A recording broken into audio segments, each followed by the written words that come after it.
What's up guys, Spexstar here today with my first battle for the NPDA tournament. Now if you're seeing this you might be wondering why there's no team builder, and I just thought that for this it might be better to not do team builders because there's potentially so many battles in a short period of time, and I thought it would be better to just get the battles.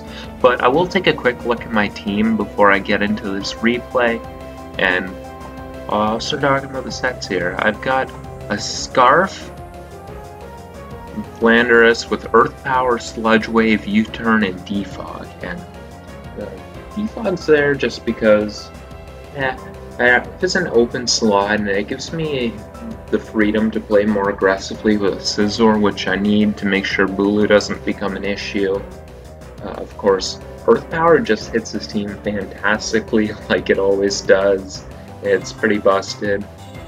Scizor, I've got U-Turn, Bullet Punch, Roost, Defog. I'm fast, I've got speed just for Goth to make sure that it needs to be Scarf to trap me, and if it isn't, it can't.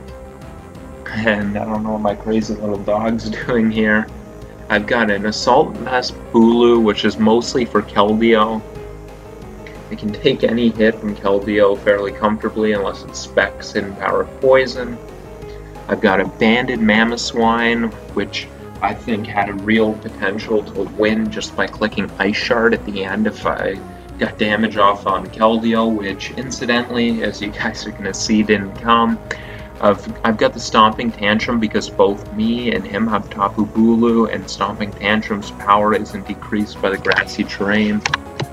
Of course, I've got Hawlucha because that Pokemon remains busted. And my last Pokemon is going to be a Sub, Protect, Scald, Hidden Power, Poison Suicune with the speed for Tapu Bulu. So, as we look at his team, we see he doesn't bring the Keldeo, which to me was curious. I guess it makes sense with Bulu, but Keldeo's his only answer to a few things on my team. And we did see him, interestingly, bring the Incineroar and the Frostlass, which I thought both of them were big maybes. So let me dive into the replay here.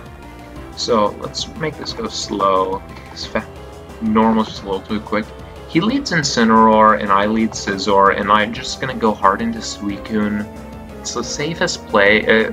If he wasn't Scarf, my Scizor was always faster than him, but you never know, he very well could have been, and I just want to make the safest play possible. And here he's going to go for Flame Charge, so now we know that he's not Scarf. And I'm free to just click Substitute here because Incineroar cannot break Suicune. And we see that he is not faster than us, even after the Flame Charge, and we don't have that much speed, so he's not really that quick. I'm not sure what speed investment he has, but very minimum. He goes in a Bulu here, and I'm just clicking the Hidden Power Poison. The damage tells us that he's not AV, but he's got a lot of HP investment, so that's good for us to know. And Scizor was always going to be our initial switch into Bulu, and we put it down a little bit so we know Hidden Power Poison is something it can't switch in on again because it will be too KO'd by it. So we go into Scizor, and we know that we force it out, so I'm just going to go for a U-turn. He goes into Incineroar, and we're going to get the U-turn off.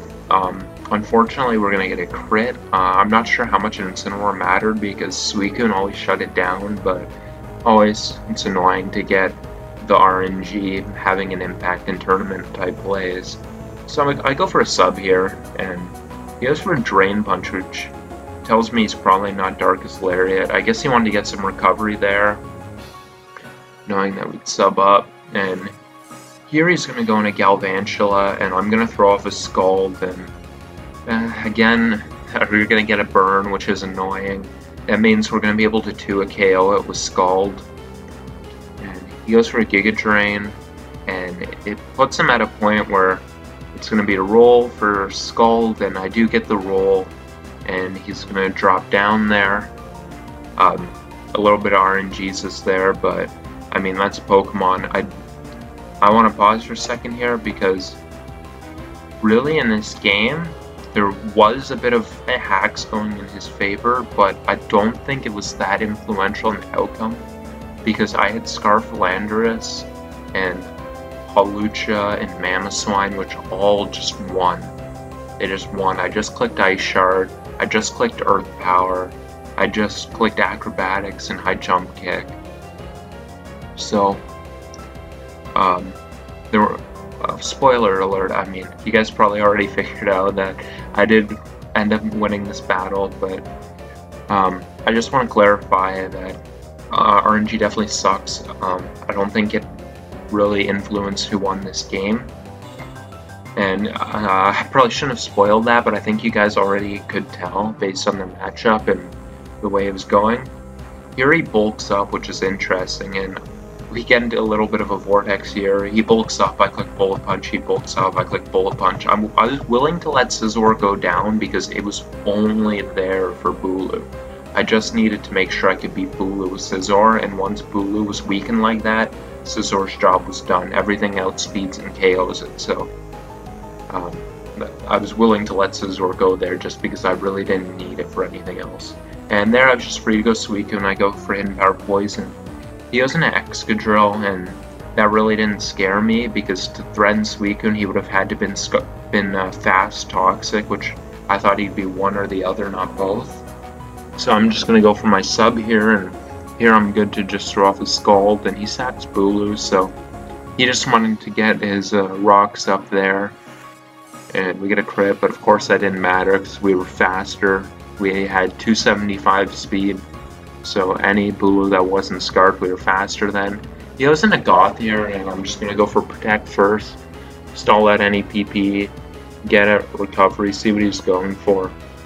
Shows a Thunderbolt, and of course we're trapped, so I'm just going to go for my Scald and get a crit burn here, which is annoying, but I just need a little bit of damage on Goth, and then his whole team was in range of Earth Power, so it wasn't really the end of the world there, because it was, at this point, he shows Z heal block, and that was a pretty interesting tech.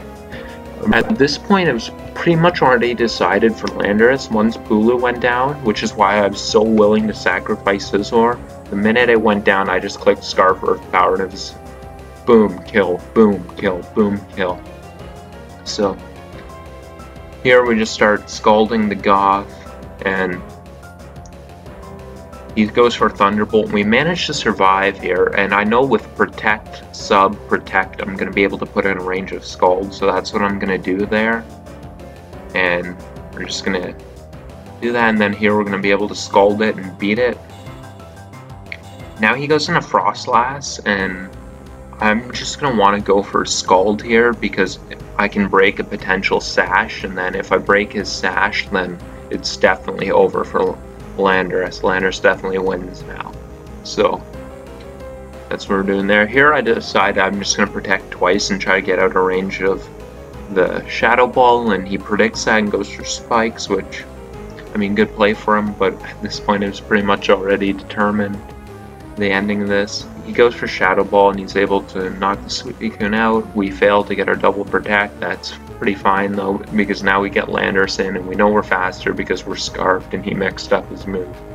We go for Earth Power, and Curse Body disables us, so now I'm worried about him potentially being able to go up for 2 Flame Charges, but I go into Hawlucha, and seeing as Suicune outsped him after Flame Charge, I'm fairly certain Hawlucha will be able to too, so I can just go for High Jump Kick here, and we're going to be able to get the KO there. He has an Excadrill, and he's not very happy about the result of the game, and I'm just going to be able to go for another High Jump Kick here, and then that's going to be the game. So in our first game, we're going to start off with a 1-0 with a 4 differential, and it's a pretty good start for us. I think we had, out of the 4 people in our pool, I think this was probably my best matchup, so there might be a little bit more challenge in the next ones, but always great to cop a W there. And that's going to be it. Thank you guys for watching, and have yourselves a good night.